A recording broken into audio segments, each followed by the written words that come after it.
Naskah atau manuskrip itu, para ahli filolog sudah melakukan penelitian dengan karbon C14, radiokarbon. Itu penanggalannya 634 Masehi. Sementara ke-6, ke-7, ke-8, 0. Dokumen itu tidak ada. Berdasarkan filologi. Berdasarkan manuskrip. Manuskrip Memang zon, tidak ada. eksternal. Eksternal. Oh ya. Di Hadramaut ini tidak terkait kepada Ismail alaihissalam. Dan tidak terkait juga dengan Ibrahim. Tidak terkait dengan Ibrahim. Tidak terkait. Kita bisa melihatnya dari pemujaan terhadap mereka yang dianggap sebagai keturunan Nabi Muhammad. Menerima doktrin begitu saja, sebagian masyarakat menganggap orang yang menyandang gelar Habib memiliki kedudukan sosial ataupun derajat yang lebih mulia. Ini menjelaskan mengapa orang tersebut memiliki banyak pengikut, meskipun tindak tanduknya tercela dan bahkan bertentangan dengan hukum positif. Gara-gara itu pula, tak jarang masyarakat menjadi korban kejahatan orang dengan embel-embel Habib. Orang awam mempercayai begitu saja omongan mereka, seperti pada sejumlah kasus Habib palsu di Kalimantan Selatan dalam beberapa tahun terakhir. Perkara Ahmad Zan Assegaf yang disebut polisi berinisial JMW juga mencerminkan dua ciri masyarakat seperti yang dimaksud oleh Muhtar. Itu sebetulnya secara sederhana studi yang berkaitan dengan manuskrip. Okay. Kalau bicara manuskrip, itu tulisan tangan dan tentu saja itu lahir dalam konteks zamannya. Kaji manuskrip yang tertua yang sampai kepada kita sekarang, apakah teks Quran itu terkonfirmasi sebagai teks yang lahir pada masa Nabi Muhammad SAW masih hidup? Jawabannya bisa. Karena salah satu bukti manuskrip Quran yang lama yang sampai kepada kita itu abad ke-7 Masehi yang sekarang tersimpan di Museum Birmingham. Itulah sebabnya manuskrip Quran dianggap sebagai Quranic Manuscript of Birmingham. Disitulah filologi punya peran. Kemudian contoh yang kedua, jadi kalau saya diminta untuk bicara dalam konteks filologi, ada kajian yang khusus seperti buku ini, Filology and its Histories. Bahkan tradisi kajian filologi itu dilakukan di masyarakat yang kita kenal dengan masyarakat Timur Tengah. Saya bawa buku ini misalnya, ini judulnya adalah Dirasat fi Ilmil Makhtutat wal Bahth Bibliografi. Jadi ini bicara kajian soal manuskrip. Nah, bentuk manuskrip kayak begini, tulisan tangan. Jadi kita punya peran, bukan berarti filolog tidak boleh ikut campur bicara soal agama.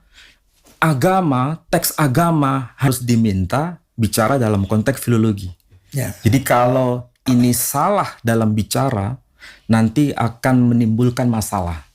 Saya harus berikan pengantar dulu. Okay. Apakah seorang filolog atau kajian filologi bisa punya kontribusi dalam pembahasan soal kekisruhan nasab ini? Okay.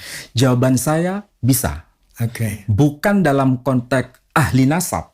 Jadi kalau dikatakan seorang filolog itu bukan seorang ahli nasab, saya berkata iya, karena kita atau saya sebagai perwakilan filolog tidak masuk dalam studi nasab itu, tapi bicara mengenai manuskrip. Manuskrip yang terkait dengan studi nasab itu. Okay. Karena bagaimanapun juga yang namanya nasab yang tertulis pada manuskrip-manuskrip itu pasti ada dokumennya. Dan kita bicara dalam konteks itu. Nah, sebelum bicara ini ditanya sebagai seorang filolog atau seorang ahli nasab? Seorang filolog. Oh, sebagai filolog. Kalau saya ditanya sebagai filolog, saya akan jawab dalam konteks filologi. Nah, apakah dokumen mengenai tokoh yang bernama Ubaidillah itu memang eksis pada dokumen awal sezaman dengan sang tokoh ini? Jawaban saya tidak ada. Tidak ada. Baik itu abad ke-4, ke-5, ke-6, ke-7, ke-8, 0. Dokumen itu tidak ada. Berdasarkan filologi. Berdasarkan manuskrip. Manuskrip Memang zong, tidak ada. eksternal. eksternal. Oh ya, bagaimana? Itu baru eksis pada dokumen belakangan, abad ke-9 Masehi. Oke. Abad ke-9 Hijri.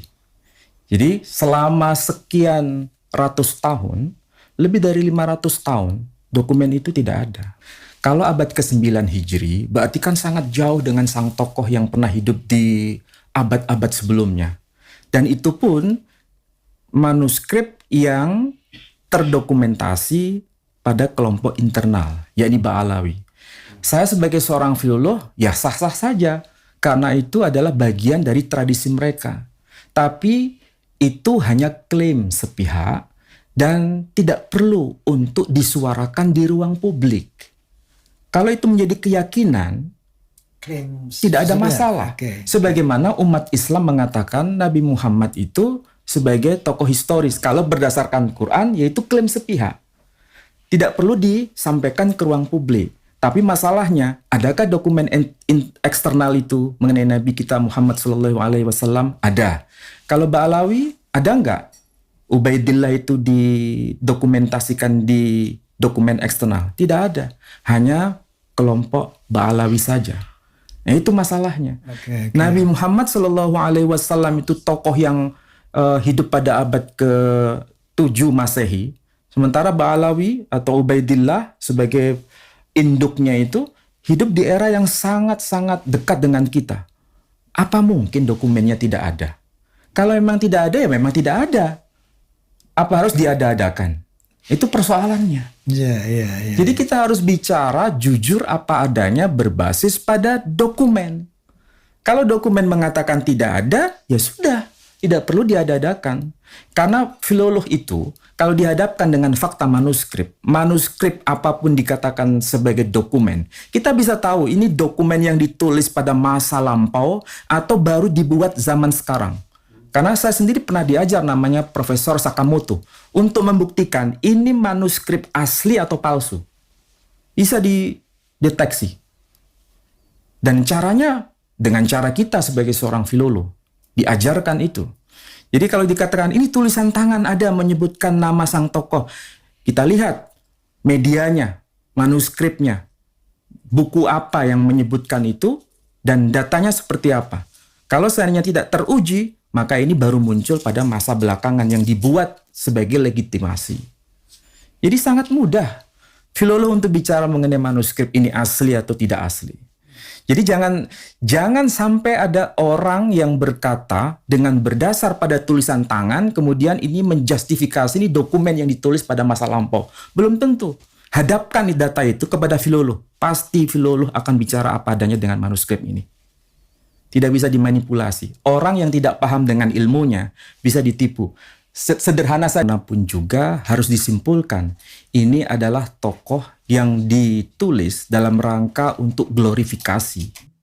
Sebagai orang yang memiliki kaitan dengan tokoh-tokoh tertentu. Sama seperti tokoh yang diributkan oleh para ahli yang sedang ribut ini, yang sebetulnya bisa dipelajari oleh siapapun. Tapi konteksnya studi manuskrip. Jadi kalau ditulis pada masa belakangan, misalnya sang tokoh yang bernama Ubaidillah ini, ya memang belum terkonfirmasi tokoh ini ada. Baru ada dan diadakan pada masa berikutnya dalam rangka untuk kepentingan tertentu. Prof, Saya ditanya sebagai seorang filolog, lagi-lagi basisnya adalah manuskrip. Oke, sekarang apakah benar istilah Hadramaut itu sudah tercantum pada dokumen yang paling kuno? Jawabannya iya. Pertama, kita bisa rujuk pada dokumen yang berbahasa Ibrani. Itu dokumen pada abad ketiga sebelum Masehi. Kita bisa baca dari Sefer Bereshit yang sekarang tersimpan manuskripnya di Israel. Itu disebut bukan dengan istilah Hadramaut, tapi Hazar Mavet. Hazar Mavet. Hazar Mavet. Hazar sama dengan Hadar. Maut Mavet. Artinya mati. Jadi yang datang ke situ pasti mati. Dan Padahal itu yang dari bahasa Semitik, dirosah Samia atau Semitic languages, ketemu. tercantum pada dokumen Sefer Bereshit abad ketiga sebelum Masehi. Nah, sementara dalam dokumen lain, dalam bahasa Latin ataupun Yunani, itu kita bisa baca pada tulisan yang ditulis oleh Claudius Ptolemy. Dia menulis buku yang namanya Geographia, dan itu mencantumkan nama kawasan yang sebetulnya itu diambil dari nama tokoh yang ditulis di situ Hadramonitai. Hadramonitai. Ya, ada di kawasan Yaman. Oke. Dan itu kapan beliau menulis? Kalau ditulisnya, kita bisa ambil rentang waktu kapan dia lahir, kapan dia meninggal. Ternyata dia lahir tahun 100 Masehi. Sedangkan dia meninggal tahun 170 Masehi. Berarti itu abad kedua Masehi. Berarti dokumen nama Hadramonitai telah tertulis oleh Claudius Ptolemy, sedangkan Islam datang itu kan baru abad ke-7 Masehi. Berarti ada sekitar 500 tahun nama Hadramaut sudah tertulis. Tapi apakah ini keturunan Ismail? Bukan. Oh, ya? Hadramaut atau Hazarmavet atau Hadramonitai itu keturunan nyambungnya ke Kahtan. Kahtan itu keturunan Sem. Bukan keturunan Ibrahim, apalagi keturunan Ismail. Salah seorang anak Nabi Nuh ya. Salah seorang anak Nabi Nuh. Dan suku Kahtan ini yang nanti menurunkan orang yang disebut sebagai kaum Hadramonitai atau Hazarmawet itu berasal pada dokumen yang tadi saya sebut, yakni Claudius Ptolemy dengan nama apa? Kasanitai, yang kemudian diarabkan menjadi Kahtan. Dalam bahasa Ibrani menjadi Yoktan.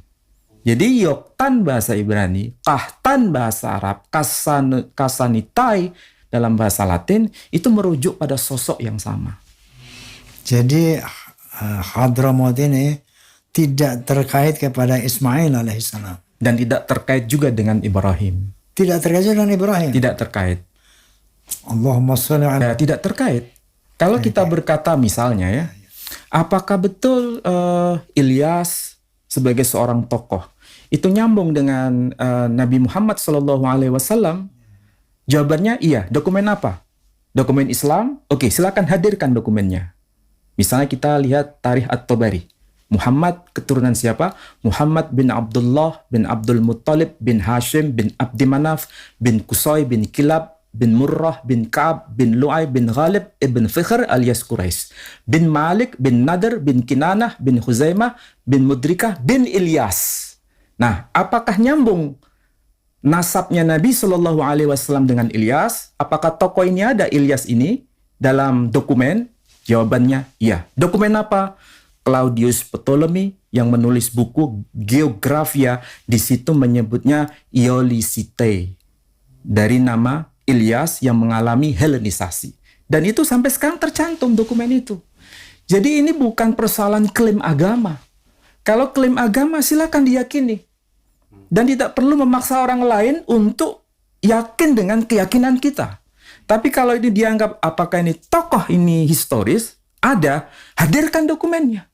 Kalau tidak bisa, silakan itu menjadi keyakinan kelompok dan keyakinan pribadi. Dan tidak perlu menakut-nakuti orang dengan bahasa surga ataupun neraka. Masya Allah, pemirsa jadi jelas ya bahwa Hadramaut itu ternyata nyambungnya ke putra Nabi Nuh. Tidak nyambung ke Nabi Ibrahim. Sementara Nabi Muhammad SAW nyambungnya ke Nabi Ibrahim alaihissalam. Subhanallah, lebih terang benderang lagi buat kita pemirsa. Dan tadi sudah dijelaskan bahwa tokoh Ubaidillah ini fiktif karena tidak tercatat pada sejaman beliau. Jadi sementara ini kan bisa disimpulkan kalau tidak ada dari sejarah sejaman, bisa disimpulkan nggak bahwa memang tokoh Ubaidillah ini fiktif? Kalau berdasarkan manuskrip, ya memang tokoh ini nggak ada. Tidak ada. Tidak ada dan tidak bisa disambungkan kepada Nabi Shallallahu Alaihi Wasallam. Kalau antara Nabi dengan Ahmad Al-Abah itu memang terkonfirmasi dengan dokumen-dokumen segenerasi sebelumnya. Ahmad Al-Abah. Ahmad Al-Abah. Nah itu yang kan menjadi tokoh yang dikaitkan kepada Bang Alawi kan yang namanya Ahmad bin Isa. Nama ada tokohnya beda nggak, Ubaidillah bin Ahmad bin Isa. Ubaidillah bin Ahmad bin Isa. Yang Tapi saya maksud apa Ahmad bin Abah, Ahmad bin Isa itu sosoknya satu. sosok yang berbeda, dan itu sudah diteliti oleh Kiai Imaduddin sendiri. Karena mungkin ada kemiripan nama, maka ini disandarkan kepada tokoh yang menjadi patronnya. Karena sama-sama menyebut Isa. Padahal ini tokoh yang berbeda. Oke. Dan itu dicantumkan dalam kitab yang Al-Burqatul Musiqah. Itu ada penegasan itu. Tapi lagi-lagi ini kan dari tokoh Ba'alawi untuk mengaitkannya ke situ. Tapi tidak terkonfirmasi dengan dokumen di luar kaum Ba'alawi. Jadi kalau begitu, kesimpulannya, apakah ini memang tidak terkait dengan tokoh yang bernama Ahmad Al-Abah? Memang tidak ada kaitan. Sama sekali. Kesimpulannya iya. Kalau dari sisi manuskrip. Ya, manuskrip. Tapi kalau dari sisi kajian ilmu nasab, memang tidak ada hubungannya dengan kajian manuskrip, kajian filologi ini. Pokoknya ada ditulis dalam buku nasab mau abad 12 Hijri, mau abad 13 Hijri. Kalau itu tercantum di situ, maka dianggap itu sah. Meskipun sekian ratus tahun di masa awal tidak terkonfirmasi. Inilah yang sekarang diributkan teori itu. Apakah bisa tokoh ini dianggap ada dengan berdasar dokumen yang baru muncul belakangan? Dan ini kan kaitannya dengan argumentum ad persona. Bersandar pada tokoh yang dijadikan acuan. Oke, jadi ini